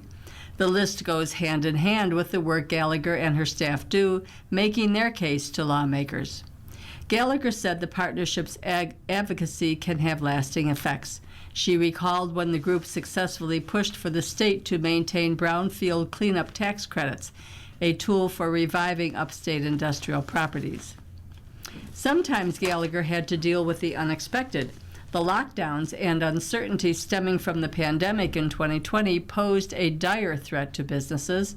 The partnership reorganized its staff, focusing on helping businesses adapt to regulations and restrictions imposed on them. The pandemic really created this very strange paradox where it was a moment in time for many of our members that they could not commit to membership, but at the same time they needed us more than they ever had. The partnership distilled the constantly changing information from the government at different levels and relayed it as quickly as possible. Gallagher made the decision to provide that help to all businesses, regardless of their membership status. We have had several folks come back to us and say, absent you guys doing that work day in and day out through the height of the pandemic, I'm not sure how we could have gotten through it. Emmerling recalls the tremendous pressure the partnership was under at the time. Revenue had plunged and membership had declined. Gallagher met one-on-one with members that weren't adversely affected, asking them to help the partnership weather the financial storm, and those efforts raised $1 million. It would have been easy for the partnership to just fall apart and lose all of our talented staff. It didn't happen. The partnership played a behind-the-scenes role responding to the May 14, 2022 mass shooting of a Tops supermarket that killed 10 black people. The business group worked with Tops to ensure a committee for a fund set up for victims was representative of the community, and the partnership acted as the go-between for donations from businesses that wanted to help cover funeral expenses. For the past 2 years, Gallagher has been actively involved in efforts to grow the semiconductor sector in upstate New York. That spawned a new type of collaboration. The partnership teamed up with its counterparts in Rochester and Syracuse on a joint bid that secured $40 million in federal money plus $8 million in state funds. Under the NY Smart I-Corridor banner, the three regions are trying to build a semiconductor superhighway across upstate, supporting innovation, workforce development, and creating a network of suppliers. Gallagher has high hopes for the semiconductor opportunity and believes the joint effort with Rochester and Syracuse can be extended to other initiatives. Gallagher said the partnership needs to stay in tune with the needs of its members, especially to support their workforce. During her tenure, the partnership called for reforms related to the benefits cliff, referring to when workers earn too much to qualify for public assistance benefits, but not enough to cover the cost of those benefits. Mulligan said under Gallagher's leadership, the partnership showed commitment to issues in the broader community, not just the business community. There's a full engagement in trying to improve the economic climate for everyone. The partnership also called attention to child care needs, which was not a typical Chamber of Commerce issue. The business group responded to employers that wanted help diversifying their workforces and offered free membership to the smallest of businesses to bring more of them aboard. Loomis said Gallagher was influential in broadening membership beyond the traditional image of businesses that joined the partnership.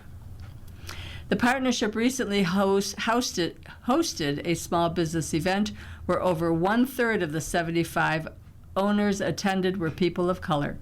That wouldn't have happened 10 years ago, and that was the fruit of some very deliberate, intentional work that Dottie has felt very strongly about. I certainly see part of my responsibility going forward is to carry that mantle and continue that work. Gallagher said last September passed the president's duties to Loomis while remaining CEO to prepare for her retirement. Loomis joined the partnership in 2015 and has taken on greater responsibilities over time. Emmerling said Gallagher has helped prepare Loomis for the job. He's been getting encouragement during this period from Dottie. She hasn't just walked away, she's very supportive. Loomis said he appreciated how Gallagher put him in rooms and situations where he was able to demonstrate his abilities. He believes that gave the board the confidence in him as its choice for CEO when the time came. Last year, the partnership moved into new offices in the Cobblestone District, next door to KeyBank Center. It was a deliberate decision to stimulate more activity downtown post-pandemic. Members frequently use the space for their own training sessions and meetings, Gallagher said. She remembers when there was an expectation that business leaders would become civically engaged as they climbed the ladder. She thinks that expectation has diminished as many people became internally focused on their businesses during the pandemic, and it's something she would like to see change. What will Gallagher do next? She's still figuring that out. I know what I'm not going to do, she said. I'm not going to work for anybody, and I don't want anybody working for me. But I'm going to do something. I bet she is. What a great contribution she did. That's awesome. Good luck to her. And our second live feature is County allocates $5.5 million to repair crumbling jails. With Erie County Holding Center, Sergeant Justin Big Eye was originally hired as a jail deputy supervising inmates and detainees, but on any given day, he is instead dealing with clogged toilets, lost water pressure, and oversight of a long laundry list of maintenance and repair projects. Joseph Noah, superintendent of the Sheriff's Jail Management Division, can similarly rattle off issues: broken porcelain toilet, destroyed light fixtures, steel-reinforced rear cell walls, stained and corroded with rust after years of corrosion from water and urine. It's hard to keep up, said Noah, who previously worked at the Attica State Prison, where jail destruction by inmates was less frequent. There is something new almost every day. We try to see around corners. It's kind of hard to do. The Sheriff's Office and Department of Public Works are planning to move forward with the $5.5 million plan to address some of the jail's most urgent needs, call it Plan B. Erie County Sheriff John Garcia had campaigned aggressively for Plan A. That was a new county jail, or the ability to consolidate jail services at an expanded and reconstructed existing jail. But despite support from County Executive Mark Poloncarz, county legislators killed that effort in a bipartisan vote in December after looking at minimum price tag estimates of $430 million, likely more. Arguments that a new jail would save money in maintenance and personnel costs over the next few decades gain no traction against the political fallout of raising property taxes to build a $500 million jail. The death of the new jail campaign, however, comes with its own costs. Continuing to maintain and use the existing holding center downtown and the Erie County Holding Center in Alden will likely cost tens of millions, maybe hundreds of millions of dollars over time. Engineering and design consultants who looked at new jail options initially estimated the cost of keeping the jails functioning for the next few decades at $250 million. Garcia told the Buffalo News last month that the investment of millions into the current jails is simply putting lipstick on a pig. Keep on saying, do you put 10 million more into each jail, and how long do you go and do that for? The immediate answer seems to be yes, and for quite a while. The county legislature approved a central budget with millions borrowed for a variety of construction and repair projects. That includes $5.5 million earmarked this year for repairs and improvements to the holding center and correctional facility. That allocation covers $4 million for new air ventilation units at the holding center and correctional facility, $500,000 for new recreation area fencing at both jail locations to replace damaged areas and fortify outdoor areas against drone-dropped contraband, and $500,000 to replace numerous toilets and sinks and plumbing valves with institutional stainless steel units. Another $500,000 is earmarked for ongoing design consulting work over the next 2 years to help the county determine how to best go about repairing and replacing other failing jail components and determine in what order future repairs should be made, said Tracy Chahaki, Deputy Commissioner of the Division of Buildings and Grounds. Assuming the county legislature says yes to the spending plan, the process to begin making some of those upgrades to existing jails could begin swiftly, either through using existing government contract bids and cooperative government purchasing groups, or through a public bidding. Not all parts of the two county jails are in equally bad shape, though some parts of the holding center date to the 1930s. Other areas were renovated decades later and feature more updated group housing pods.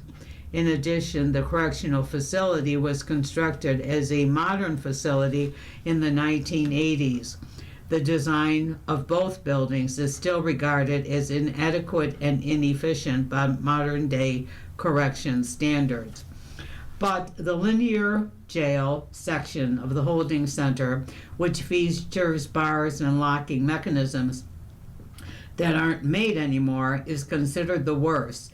These sets of jail cells are stacked across 4 floors and feature many units that can't be used because they no longer open and close.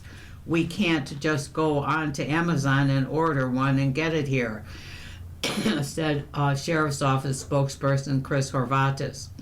In a letter sent to the county legislature last week, Garcia said 17 cells are unusable due to failing locks, and across the entire holding center, 155 cells are considered unusable due to various mechanical, electrical, and plumbing-related issues.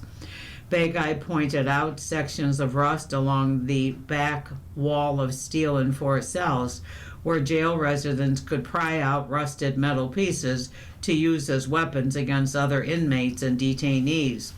He also navigated the narrow catwalk between the rear cell walls, where exposed metal beams and plumbing pipes highlight the extent of the corrosion, leaving gaping holes in some places. Everywhere you look, there's a Band-Aid. Breakdowns and failures at the 2 jail facilities attract public attention, and that is intentional. The holding center made headlines in February when a stench started filtering to the jail and adjacent administrative offices. After much investigation, the source of the foul smell was found to be a broken pipe hanger below the kitchen. Food debris, grease, and dirty water had apparently been leaking out of the pipes below the kitchen and filling up the crawl spaces of the jail, possibly for months, resulting in a pool of thousands of gallons of semi-solid and liquid waste. Rats, dead and alive, were found among the waste. Emergency sewer vacuum trucks had to be called in to suck out the waste. In April, firefighters were called to address a fire that started in the holding center's electrical room on the ground floor due to a mechanical malfunction, which had to be put out with a portable fire extinguisher. 4 jail residents were temporarily relocated as a result. Each time the sheriff's office has issued a news release about a breakdown, Garcia has made it a point to send a letter to the county legislature to alert legislators of the latest jail problems. He has said that the legislation can't refuse to build a new jail, then leave him without the resources to address lingering problems that will not go away without expensive, ongoing investment. The county legislature is expected to take up the latest $5.5 million spending request within the next few weeks, now that money has already been approved as part of this year's borrowing package. Legislators on both sides of the aisle, as well as other county officials, have talked about the importance of doing something to address the jails, while reiterating that new jail is not in the cards. I'm sure there's going to be a moment. There's going to be a good amount of money that's going to be put in there, said Legislative Chairman Tim Myers. We're going to have some decisions in front of us. Cancer vaccines based on mRNA advance. Treatments based on the same mRNA technology that delivered COVID-19 vaccines to market in record time show lasting benefit against the deadly skin cancer melanoma and early promise in pancreatic and brain cancers. The apparent breakthroughs in cancer vaccines, deemed one of the fastest growing segments of cancer research, arrive even as U.S. officials send conflicting signals about the technology's merits and safety. More than 130 studies focused on such efforts were presented at the American Society of Clinical Oncology meeting in Chicago this month. At the forefront was Moderna and Merck, whose treatment combining a powerful immunotherapy drug with an experimental made-to-order mRNA cancer vaccine kept melanoma at bay for 5 years, a milestone in efforts to create personalized vaccines to train the immune system to fight cancer. Pat, do you want to read the My View, or should I? I would love to read My View. We're going to finish with My View. Not a fun collection, but necessary. Submitted by Jim Williams of Buffalo, talks about his most recent collection habit. Like many of you, I've been a collector of some sorts, not a hoarder, a collector. In my early teens, I collected Topps baseball cards. Number one, I did not have a Mickey Mantle 1952 Rickey card, which recently sold for $12.6 million. My father, who was a Major League Baseball scout, would receive packets of Topps baseball cards in which bubblegum was included. If there were any players that he signed and were promoted to the major leagues, there would be a picture of the player he signed on the card along with the bubblegum. On numerous occasions, he would be honored by Topps as Baseball Scout of the Month. You can see why I enjoyed collecting these cards. I also dabbled in collecting postage stamps. This form of hobby was made famous by Franklin D. Roosevelt, our 32nd president. He collected more than 1.2 million stamps from around the world. He started his collection as a hobby at the age of 8. He often said he would use the stamps to learn more about the world and found comfort in this hobby while he was recovering from polio. Now, how many of you remember collecting S&H green stamps? Collecting trading stamps was popular in the United States from the end of the 19th century until the late 1980s. They were distributed as part of a rewards program operated by Sperry and Hutchinson, who founded the company in 1896. During the 1960s, S&H Green Stamps issued more stamps than the U.S. Postal Service, along with the distribution of 35 million catalogs a year. Customers would receive these green stamps at checkout counters, supermarkets, department stores, and other retailers, which in turn could be redeemed for products from catalogs or redemption centers. S&H ceased their stamps operation in the late 1980s. You are probably wondering where I am going with this narrative on collecting. Let me explain. For many years, I would have my annual physical with my family doctor. Now you call him your primary physician. Then, as I grew older, my primary doctor suggested, "Jim, I think it's time for you to have a prostate screening from a urologist." Fine. Upon subsequent visits, he noted a cyst on my back and suggested I see a dermatologist. You may have figured out where I'm going by now. I am now collecting medical specialists. My most recent examination by a specialist was to a nephrologist, commonly known as a kidney specialist. In my past visit to specialists, I have had my gallbladder removed by a gastroenterologist, a hearing test with my audiologist, a successful cataract surgery with my ophthalmologist. In the very near future, I will schedule a colonoscopy with, you guessed it, a gastroenterologist. Perhaps many of you have collected your own share of medical specialists. I have been fortunate over the years to have been able to maintain a healthy adult quality of life. I do have to be honest with you and confess that there have been times that I have struggled with pronunciation of technical names for these specialists. It may not be the most enjoyable form of collecting, but these periodic visits to my medical specialist have enhanced my well-being and certainly beats the alternative. You've been listening to a reading of articles and features from the Buffalo News for Thursday, June 18th. We read the Buffalo News live on weekday and Sunday mornings at 9 a.m.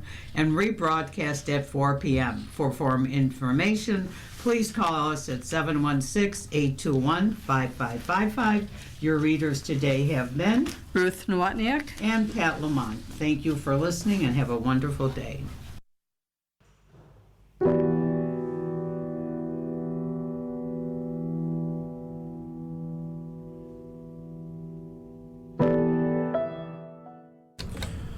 A quick programming note, tomorrow is Juneteenth, so the Niagara Frontier Radio Reading Service will be closed for the federal holiday. Because of that, our programming will be a little different. At 9 o'clock tomorrow morning, we'll have a rebroadcast of this morning's Buffalo News, so you'll be hearing my voice around this time tomorrow.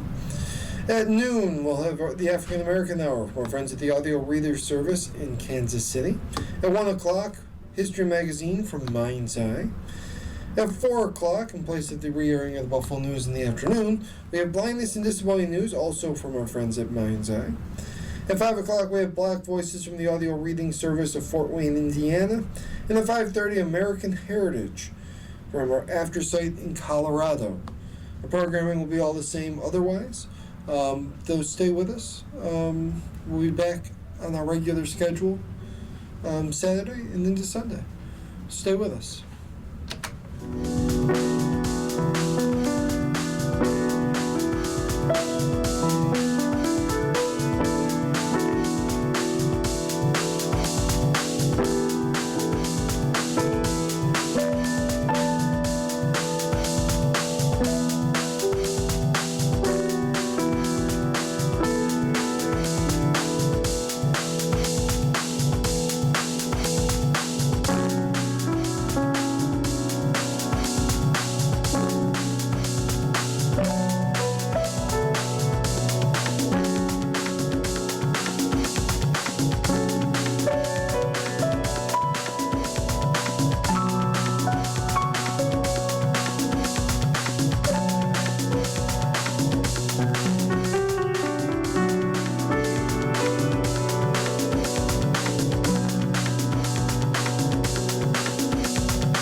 program is intended for listeners who are blind, have low vision, or have another print disability, which